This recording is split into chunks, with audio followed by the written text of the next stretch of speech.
everyone, welcome back to my YouTube channel Flavors and Dreams by Tanu.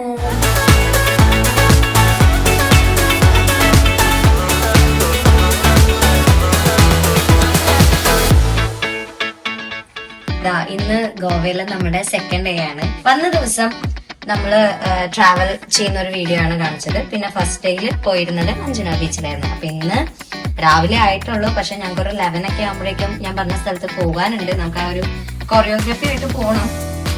ഇന്നലെ കുറച്ച് dance ഒക്കെ ചെയ്തു വെച്ചു.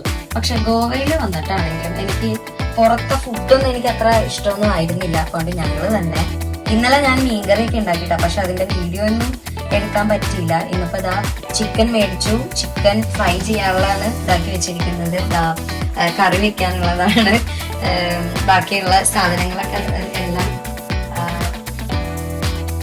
റെഡിയാക്കി വെച്ചിട്ടുണ്ട്. ഉള്ളി, സവാള, പച്ചമുളക്, ഇഞ്ചി, തക്കാളി അങ്ങനെയുള്ള പരിപാടികളൊക്കെ. കാരണം നമ്മൾ നിൽക്കുന്ന റൂമില് കിച്ചൺ ഫെസിലിറ്റി ഉണ്ട്, പക്ഷെ ഞാൻ ഇവിടെ നിന്നല്ല ഉണ്ടാക്കണത്, ഞാൻ പുറത്തുനിന്നാണ് കുക്ക് ചെയ്യുന്നത്. അപ്പൊ ദാ ഇത് കഴിഞ്ഞിട്ട് വേണം. പ്ലാൻ എന്താന്ന് വെച്ച് കഴിഞ്ഞാൽ രാവിലെ തന്നെ ചോറ് കഴിച്ചിട്ട് ഇറങ്ങാന്ന് വിചാരിച്ചു. നമുക്ക് മലയാളികൾക്ക് എവിടെ ചെന്ന് കഴിഞ്ഞാലും ചോറിനോടൊരു പ്രത്യേക ഇഷ്ടമല്ലേ. അപ്പൊ ചോറ് കഴിക്കാം.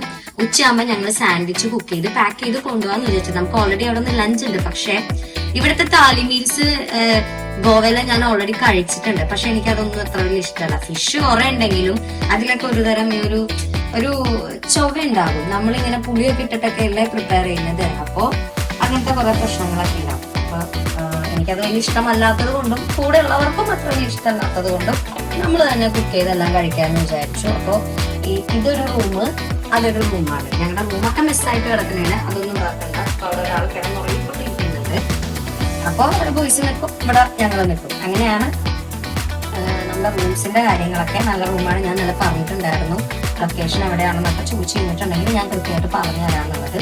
അപ്പൊ നമ്മുടെ കുക്ക് ചെയ്യാനായിട്ടുള്ള സാധനങ്ങളൊക്കെ റെഡിയാണ്. So guys, let's start the preparation.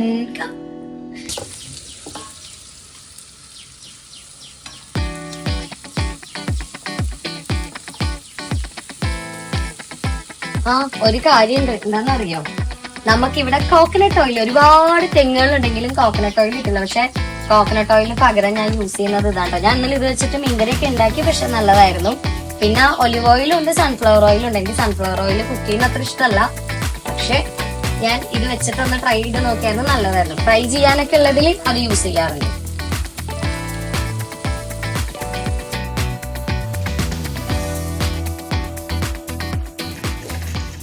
അപ്പോൾ വെളിച്ചെണ്ണയൊക്കെ ഒഴിച്ചു. അത് കഴിഞ്ഞിട്ട് ഉള്ളി, സവാള, പച്ചമുളക്, വെളുത്തുള്ളി, ഇഞ്ചി ഇതെല്ലാം ആദ്യമായിട്ട് ഞാൻ ആദ്യം വഴറ്റിയെടുത്ത്. അപ്പോൾ അതൊക്കെ ഒന്ന് കുക്കായി ഏകദേശം കഴിഞ്ഞപ്പോഴേക്കുമാണ് ഞാൻ പൊടി ഐറ്റംസ് ആഡ് ചെയ്തത്. മുളക് പൊടി, മല്ലിപ്പൊടി, മഞ്ഞൾപ്പൊടി, ഗരം മസാല, ചിക്കൻ മസാല, ഉപ്പ്, പിന്നെ ഒരു ലേശം പെരിഞ്ജീരകം പൊടിയും പെപ്പർ പൗഡറും കൂടെ ആഡ് ചെയ്തിട്ടുണ്ടായിരുന്നു. അങ്ങനെ ഇതെല്ലാം ഇട്ട് ഒന്ന് ഇളക്കി എല്ലാം സെറ്റായി വന്നപ്പോഴേക്കും ചിക്കനും കൂടി ഇട്ട് കൊടുത്തു.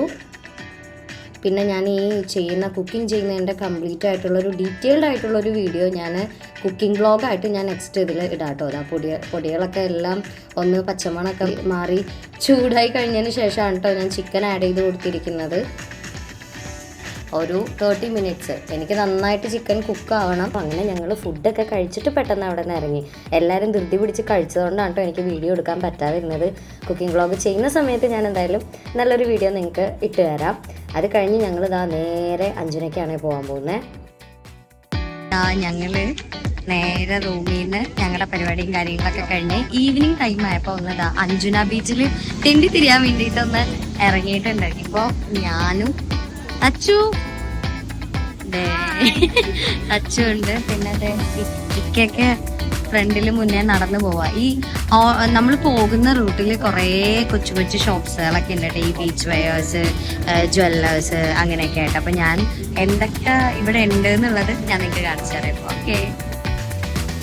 പിന്നെ കുറേ കടകൾ കാണാൻ പറ്റിയിട്ടുണ്ടായിരുന്നു കേട്ടോ. നമ്മൾ ബീച്ചിൽ പോകുന്ന വഴി തന്നെ hand bags, beach wears, hand made ആയിട്ടുള്ള ഐറ്റംസുകൾ, കുറേ ഡ്രീം ക്യാച്ചേഴ്സുകൾ, കീ ചെയിൻസ്, അങ്ങനെ ചപ്പൽസുകൾ, ഒരുപാട് സാധനങ്ങളുണ്ട് ഇവിടെ.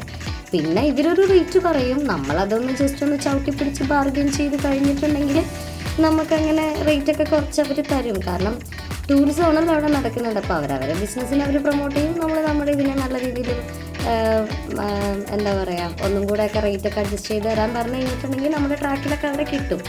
പിന്നെ ഇത് മേടിച്ചില്ലെങ്കിലും ഈ കടകളും എല്ലാം ഇവിടുത്തെ സാധനങ്ങളൊക്കെ കണ്ടുകൊണ്ടും അതൊക്കെ കണ്ട് ആസ്വദിച്ച് നടക്കാനൊക്കെ നല്ല ഭംഗിയാണ്. കണ്ടില്ലേ ഡ്രീം ക്യാച്ചേഴ്സൊക്കെ ഇങ്ങനെ ഇട്ടിരിക്കുന്നത്. ഇതുപോലെ കുറേ ഷോപ്സുകളുണ്ട് കേട്ടോ. 1-2 കടകളൊന്നുമല്ല, ഒത്തിരി ഷോപ്സുകളുണ്ട്.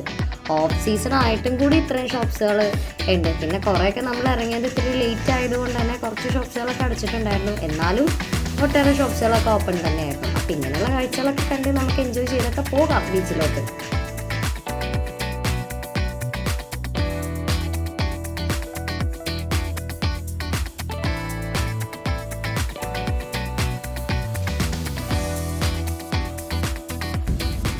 കാറ് പാർക്ക് ചെയ്തിട്ട് ഒരു 5 മിനിറ്റോളം ഇങ്ങനെ ഉള്ളിലോട്ട് നടന്നിട്ടുണ്ടല്ലോ. 5 to 10 മിനിറ്റ്സ് നമുക്ക് ബീച്ചിലോട്ട് നടക്കാനുണ്ട്. പക്ഷെ ആ നടക്കുന്ന സമയത്തെല്ലാം വലിയ ഷോപ്സുകളുണ്ട്. അത് ബീച്ച് വെയേഴ്സും അല്ലാത്ത സാധനങ്ങൾ, ഡ്രീം ക്യാച്ചേഴ്സ്, അങ്ങനെ ഒരുപാട് സാധനങ്ങൾ കിട്ടുന്ന ഷോപ്സുകളും കുഞ്ഞു കുഞ്ഞു കടകളൊക്കെ ഇവിടെ ഉണ്ട്. പിന്നെ ഇപ്പം ഞങ്ങളിപ്പോൾ ഓൾമോസ്റ്റ് ബീച്ച് എത്താറായിട്ടുണ്ട്. പിന്നെ ബീച്ചിൽ പോയി കഴിഞ്ഞിട്ടുണ്ടെങ്കിൽ അവിടെ എന്താണെന്നുള്ളത് ഞാൻ അവിടെ കാണിച്ചു തരാം. പക്ഷെ അടിപൊളിയായിട്ട് കേട്ടോ അഞ്ജിന. അപ്പൊ എന്തായാലും നമുക്ക് അങ്ങോട്ട് പോകാം.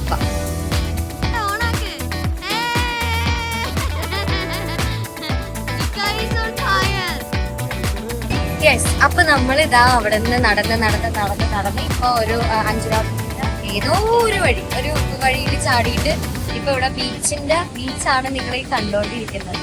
ശരിക്കും പറഞ്ഞാണ്ടല്ലോ ഗോവയുടെ ഏറ്റവും വലിയ സ്പെഷ്യാലിറ്റി എന്താണെന്നറിയോ? നമുക്ക് ഈ ഡ്രിങ്ക്സ് ഒക്കെ കഴിക്കുന്നവരൊക്കെ ആണെങ്കിലും ഇപ്പൊ ബിയർ ആണെങ്കിലും എന്താണെങ്കിലും നമുക്ക് ഈ ബീച്ചിലിരുന്ന് ബീച്ച് വ്യൂവിലിരുന്ന് നമുക്കിത് കണ്ടുകൊണ്ട് കഴിക്കാം. അതെനിക്ക് തോന്നലല്ല, ഇവിടെ മാത്രമേ ഉള്ളൂ. ഇവിടെ മാത്രമേ അതിനുള്ള പെർമിഷനും അല്ലെങ്കിൽ അങ്ങനത്തെ ഒരു സംഭവം ഉള്ളൂ. ഞാൻ കുറെ സ്ഥലത്ത് ട്രാവൽ ചെയ്യുന്നതാണ്, പക്ഷെ അങ്ങനത്തെ ഒരു ഇത് വേറെ എവിടെയും കണ്ടിട്ടില്ല. ഇപ്പൊ നമ്മുടെ കേരളത്തില് വർക്കലയിലൊക്കെ അങ്ങനത്തെ കുറെ സംഭവങ്ങളൊക്കെ ഉണ്ടെങ്കിലും ഗോവ പോലെയൊക്കെ ഉണ്ടെങ്കിലും കുറച്ചും കൂടെ ഒക്കെ നമുക്ക് എക്സ്പ്ലോർ ചെയ്യാൻ പറ്റുന്നത് ഗോവയിൽ തന്നെയാണ്. ഇപ്പൊ ഞാനിപ്പോ നിൽക്കുന്നത് ഒരു ബീച്ച് ക്ലബിന്റെ ഫ്രണ്ടിലാട്ടോ ഞാൻ നിൽക്കുന്നത്. ഇതുപോലെ തന്നെ കുറെ ക്ലബുകളും അവിടെ നമുക്ക് സാധനം മേടിച്ച് കഴിക്കാം, അങ്ങനെയുള്ള കുറെ സംഭവങ്ങളൊക്കെ ഉണ്ട്. പിന്നെ ഇതിപ്പോ ഓഫ് സീസൺ ആണ്. സീസൺ ടൈം ആണെങ്കിൽ ഇവിടെ ഇങ്ങനെയൊന്നും അല്ല, കാരണം സീസൺ ടൈമിൽ ഞാൻ വന്നിട്ടുള്ളതാണ്. അപ്പൊ സീസൺ ടൈം ആണെങ്കിൽ ഇവിടുത്തെ വൈബൊന്നും ഇങ്ങനെയല്ല. പിന്നെ നമുക്ക് 2 അടിച്ച് അതിൻ്റെ ഉള്ളിൽ പാർട്ടിയൊക്കെ ആയിട്ട് കയറണം എന്നുണ്ടെങ്കിൽ നമുക്ക് അങ്ങനെ കയറാം. ഇത് ബീച്ച് ഏരിയയിലുള്ള സംഭവമാണ് കേട്ടോ. അപ്പൊ ഞങ്ങള് വിചാരിച്ചു കുറച്ചു നേരം ഒന്ന് ബീച്ചിലൊക്കെ ഒന്ന് ഇരുന്ന് ബീച്ചിൽ ഇറങ്ങാന്നൊക്കെ ഉള്ള ഇതിലാണ്. നമ്മുടെ അവിടുത്തെ പോലെ ഇങ്ങനെ സമയം അതൊന്നുമില്ല. പിന്നെ നമ്മുടെ സേഫ്റ്റി നമ്മുടെ കയ്യിലാണ്. നമ്മൾ കഴിക്കുന്ന ആൾക്കാരാണെങ്കിൽ കുറച്ചും കൂടെ ഒക്കെ ശ്രദ്ധിച്ചും നമ്മളെ തന്നെ ടേക്ക് കെയർ ചെയ്ത് വേണം ഇരിക്കാനായിട്ട്, അല്ലെങ്കിൽ കടല് നമ്മളെ എടുത്തിട്ട് പോകും. അപ്പൊ ഇവിടെ ഒക്കെ കുറച്ചു നേരം എൻജോയ് ചെയ്യാനുള്ള പ്ലാനിലാണ്.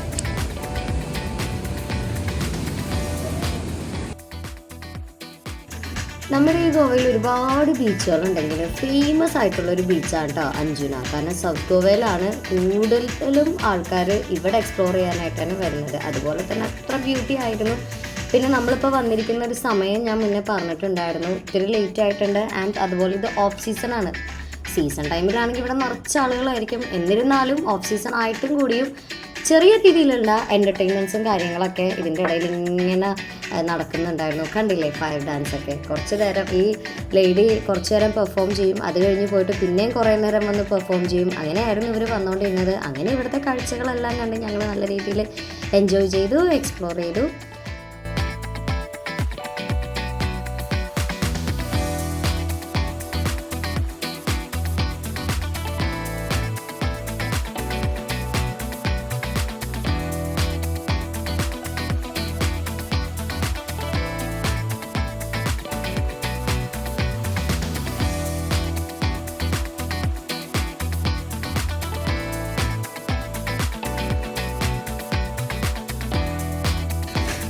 അപ്പോൾ ഇന്നത്തെ എൻ്റെ അഞ്ജുനയിലെ വിശേഷങ്ങളൊക്കെ ഇത്രയൊക്കെ തന്നെയുള്ളൂ. അപ്പോൾ എല്ലാവർക്കും ബൈ ബൈ. അടുത്ത വീഡിയോ ആയിട്ട് നമുക്ക് അടുത്ത എപ്പിസോഡിൽ കാണാം.